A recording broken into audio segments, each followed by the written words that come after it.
चलिए जी, आज का टॉपिक हम स्टार्ट करते हैं। Basic structure of C program. मेरी आवाज़ आ रही है? एक दफ़ा मुझे ओके कह दें। Yes ma'am. ठीक है। अब जी, आज हमने पढ़ना है कि सी लैंग्वेज का स्ट्रक्चर क्या होता है। स्ट्रक्चर बेसिकली हमने अपने प्रोग्राम को लिखना कैसे जी है, मैम। अपनी स्टेटमेंट्स को हमने राइट कैसे करना है, उसका एक तरीक़ाकार होता है और आपको उसी तरीक़ाकार के मुताबिक ही लिखना होता है, उसमें आप चेंजेस नहीं कर सकते। Format of writing C program is called its structure. Format यानी उसका जो एक वे है, तरतीब है, उसी तरतीब में लिखना है आपने। The basic structure of a C program is very flexible. It increases the power of the language. It consist of following parts. कि ये तीन मेन पार्ट्स हैं। सबसे पहला जो पार्ट है वो है प्री प्रोसेसर डायरेक्टिव। ये क्या होते हैं, इनकी डिटेल आप इसको पढ़ते रहेंगे, साथ साथ इसमें परेशान होने की ज़रूरत नहीं है। अभी इनके नाम सिर्फ जहन में रखें कि पहला है प्री प्रोसेसर डायरेक्टिव, दूसरा है मेन फंक्शन और फिर तीसरा पार्ट है प्रोग्राम बॉडी। और बॉडी के अंदर सी की स्टेटमेंट्स होती हैं। एग्जाम्पल के थ्रू आपको फर्दर क्लियर होगा कि प्री प्रोसेसर डायरेक्टिव की उन्होंने एक एग्जांपल बताई हुई है कि इस तरह की जो अगर स्टेटमेंट है, यानी शुरू में हैश आ रहा है, फिर इंक्लूड लिखा जाता है और फिर ये जो ब्रैकेट है इसको हम कहते हैं एंगुलर ब्रैकेट। इसके अंदर जो आपने डॉट एच करके जो भी लिखा है, ये हमारी हेडर फाइल्स होती हैं, लाइब्रेरी फाइल्स होती हैं, ये हम एंगुलर ब्रैकेट्स के अंदर लिखते हैं। यानी इस तरह का फॉर्मेट अगर होगा तो ये पहला पार्ट कहलाएगा प्री प्रोसेसर डायरेक्टिव। उसके बाद मेन फंक्शन। मेन फंक्शन की एग्जांपल बताई हुई है वॉइड मेन, यानी उससे पहले हम वॉइड लिखते हैं और मेन लिखते हैं और ब्रैकेट, छोटी ब्रैकेट, ये स्मॉल ब्रैकेट आप लोग यूज़ करते हैं या मैथ में, ये हम लगाते हैं। वॉइड मेन लिखना ज़रूरी होता है, इसके बगैर हम अपना सी प्रोग्राम कंप्लीट नहीं कर सकते। तीसरी जो हमारी फॉर्मेट यूज़ की जाती है वो है प्रोग्राम बॉडी। प्रोग्राम बॉडी क्या है, मेन के अंदर हम ब्रैकेट्स लगा के जो लिखते हैं, जो स्टेटमेंट्स लिखते हैं, वो प्रोग्राम बॉडी कहलाती है।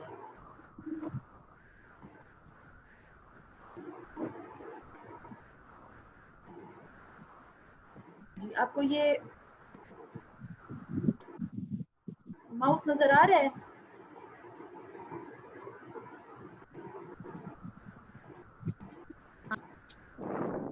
कर्सर।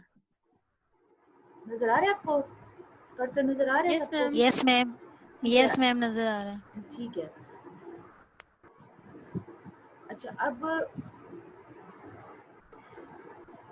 प्रोग्राम बॉडी में हम जो भी लिखते हैं वो हम अपनी मर्जी से लिखते हैं, लेकिन उसमें भी हमें रूल्स को फॉलो करना पड़ता है।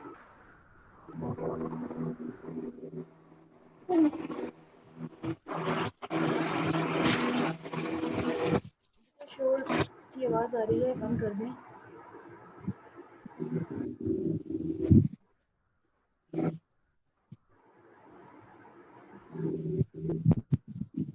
मैम नहीं पढ़ा सकती।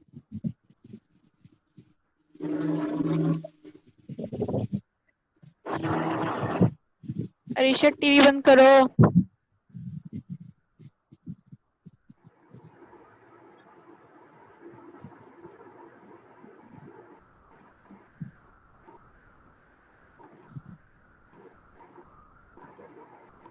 यस। अच्छा जी, अभी उसको डिटेल में जो है ना वो डिस्क्राइब कर रहा है। In the above example, first line is preprocessor directive to include the header file stdio.h। जो पहली लाइन आपने देखी थी पिछले पेज पे, उसको कहते हैं प्री प्रोसेसर डायरेक्टिव। ये नाम आपने याद रख लेने हैं, ये नाम आपकी फिंगर टिप्स पे होने चाहिए। तो सबसे पहला पार्ट जो है हमारा उसके स्ट्रक्चर का, सी लैंग्वेज के स्ट्रक्चर का, वो है प्री प्रोसेसर डायरेक्टिव। तो एग्जांपल में उन्होंने बताया कि हम हेडर फाइल stdio.h, ये हेडर फाइल मुख्तलिफ किस्म की हेडर फाइल्स हैं, लाइब्रेरी फाइल्स हैं जो पड़ी हुई हैं सी लैंग्वेज टर्बो C++ कंपाइलर में। तो उसमें से एक उन्होंने एग्जांपल उठा के दिखाई हुई है stdio.h, ये उन्होंने इंक्लूड कराई हुई है। The preprocessor directives are the commands that give instruction to C preprocessor. Basically ये क्या है, ये कमांड्स हैं जो कि सी प्री प्रोसेसर को इंस्ट्रक्शंस देती हैं। प्री प्रोसेसर क्या है? Is a program that modifies C source program before compilation. ये ऐसा प्रोग्राम है जो कि सी का जो सोर्स प्रोग्राम आपको मैंने बताया था, जो हमारी सोर्स फाइल होती है, सोर्स कोड होता है, उसको मॉडिफाई करता है कंपाइल करने से पहले, यानी कंपाइलेशन से ये पहला प्रोसीजर है। The preprocessor directive start with hash sample. आपने देखा था अभी पिछले पेज में कि ये हैश का सैंपल था, उसके बाद जो है हम इंक्लूड लिख रहे थे और फिर एंगुलर ब्रैकेट थी जिसमें हम stdio.h लिख रहे थे।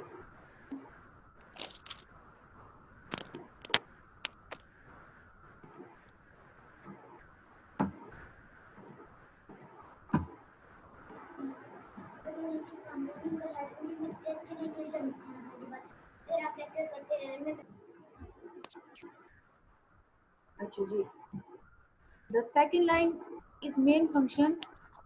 सेकेंड पार्ट आपने देखा था पिछले पेज पे, मेन फंक्शन है। The main function is the place where execution of C program starts. जब भी हमारा सी प्रोग्राम एग्जीक्यूट होना शुरू होता है तो वो मेन फंक्शन से स्टार्ट होता है, यानी ऊपर जो भी प्री प्रोसेसर डायरेक्टिव्स होंगे या नीचे जो भी कोई लाइनें होंगी उनको वो निलेगा, सिर्फ देखेगा कहाँ पर मेन फंक्शन है, वहीं से अपने प्रोग्राम को एग्जीक्यूट करना स्टार्ट करेगा। When the program is executed, the control enters main function and starts executing its statements. ये कंट्रोल सबसे पहले जैसे ही प्रोग्राम स्टार्ट होता है, कंट्रोल मेन फंक्शन पे आ जाता है और उसके स्टेटमेंट्स को एग्जीक्यूट करना शुरू कर देता है। समझ आ रही है? Yes, ma'am. The statements of the program are written in curly braces. अब जो हमने मेन फंक्शन के नीचे जो हमने पिछली एग्जांपल में आपने देखा था कर्ली ब्रेसेस लगी हुई थी और उसके अंदर एक लाइन लिखी हुई थी, तो वो हमारी स्टेटमेंट थी, प्रोग्राम स्टेटमेंट, और वो उसी के अंदर ही लिखी जाती है कर्ली ब्रेसेस के अंदर। The curly brace is called opening brace और जो दूसरी थी एंड में is called closing brace. The braces are also known as delimiters. ये इनका दूसरा नाम आपको पता होना चाहिए कि ब्रेसेस को क्या कहते हैं। These statements are collectively known as the body of the program. और इन स्टेटमेंट्स को हम प्रोग्राम की बॉडी कहते हैं। Every statement in C program is terminated with a semicolon. Her statement आपने सेमीकोलन से एंड करनी होती है, यानी जो बॉडी है, जो पार्ट सी स्ट्रक्चर का पार्ट जो बॉडी है वो मेन फंक्शन के अंदर होता है और उसको आपने सेमीकोलन से एंड करना है लाजमी। अगर नहीं करेंगे तो ये एरर होगा, सिंटैक्स एरर कहलाता है। The compiler generates an error if any statement is not terminated bye semicolon. Clear है? Yes, ma'am. जी बेटा, इसको मैं रिपीट कर देती हूँ कि स्ट्रक्चर हम पढ़ रहे हैं सी प्रोग्राम का। स्ट्रक्चर में तीन चीजें आती हैं, प्री प्रोसेसर डायरेक्टिव, नंबर 2 पे क्या है, मेन फंक्शन, ठीक है, और नंबर 3 पे बॉडी। प्री प्रोसेसर डायरेक्टिव जो है वो हम किससे शुरू करते हैं, हैश के सिंबल से शुरू करते हैं। और एग्जांपल जैसे कि एक बताई हुई है आपको कि उसमें कोई हेडर फाइल हमने इंक्लूड कराई हुई है,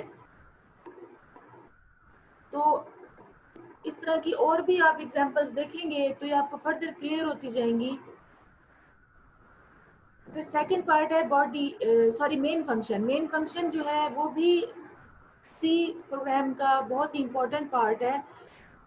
हमारा सी प्रोग्राम जो है हमेशा वहीं से स्टार्ट होता है, कंट्रोल हमेशा वहीं से स्टार्ट होता है। और मेन फंक्शन के बाद ब्रैकेट स्टार्ट होती हैं जिनको कर्ली ब्रेसेस भी कहते हैं और डेलीमीटर्स भी कहते हैं, ये मेन फंक्शन के बाद इसकी बॉडी कहलाती है। और जो कुछ भी हम अपने प्रोग्राम में लिखते हैं वो हम अपनी मर्जी से इस बॉडी के अंदर लिखते हैं। और हर स्टेटमेंट जो है वो सेमी कॉलन से एंड होनी ज़रूरी है। Clear? Yes, ma'am. Pre processor directive का मैंने अभी जिक्र किया है और उसकी अब डिटेल आ रही है। डिटेल फर्दर आपको क्लियर कर देगी। Preprocessor directive is an instruction given to the computer before the execution of actual program. कोई क्वेश्चन है तो आप मैसेज में मुझे लिख दें, क्योंकि आपकी आवाज़ क्लियर नहीं आ रही, आवाज़ टूट रही है।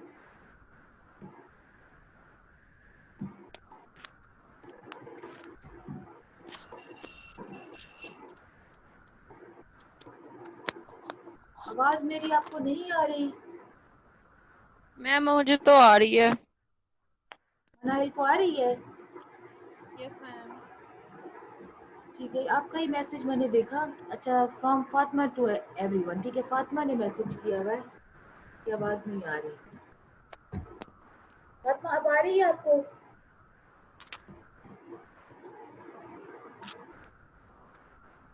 चलिए मैसेज कर दीजिएगा। तो इसको हम दोबारा देखते हैं। Preprocessor directive is an instruction given to the compiler before the execution of actual program. यानी प्रोग्राम एग्जीक्यूट होने से पहले कंपाइलर को ये इंस्ट्रक्शंस दी जाती हैं। इनको कंपाइलर डायरेक्टिव भी कहते हैं।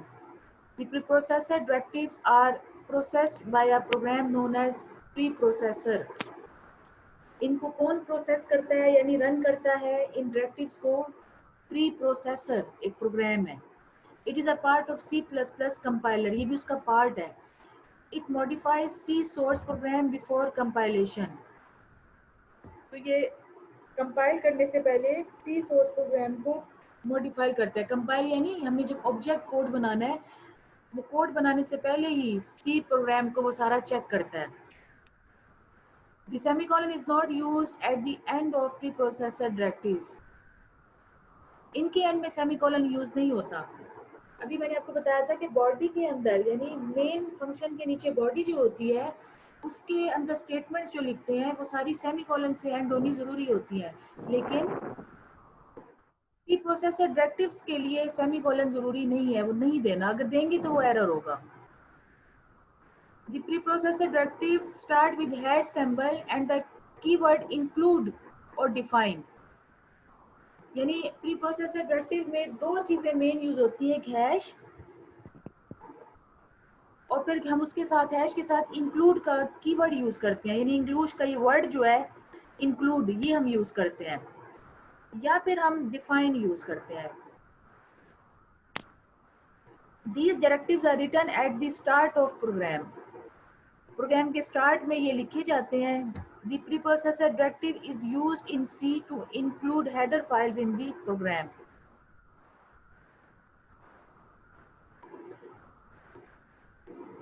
पर्पस क्या है इसका? कि हेडर फाइल्स को इंक्लूड कराना। हेडर फाइल्स क्या है, अभी आपसे इनके नाम समझें। ये स्टैंडर्ड लाइब्रेरी फाइल्स होती हैं जो कि बिल्ट इन आपके कंपाइलर में मौजूद हैं।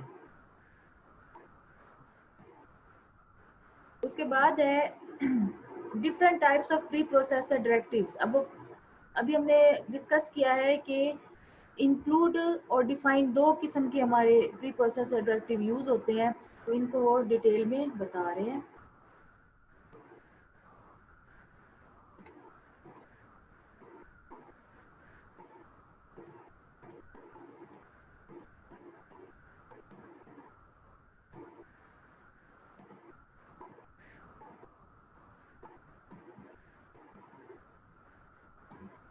Include preprocessor।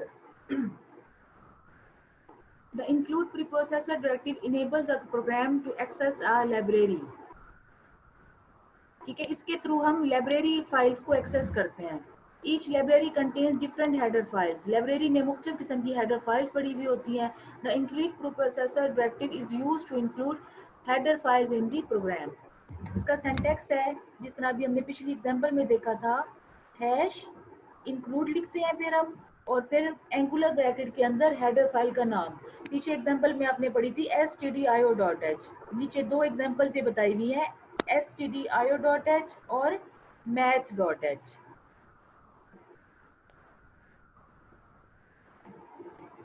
ये हमारी इनपुट आउटपुट फाइल है। अगर हमने यूज करनी है, इनपुट आउटपुट फंक्शन यूज करने हैं, तो हम stdio.h का यूज करते हैं।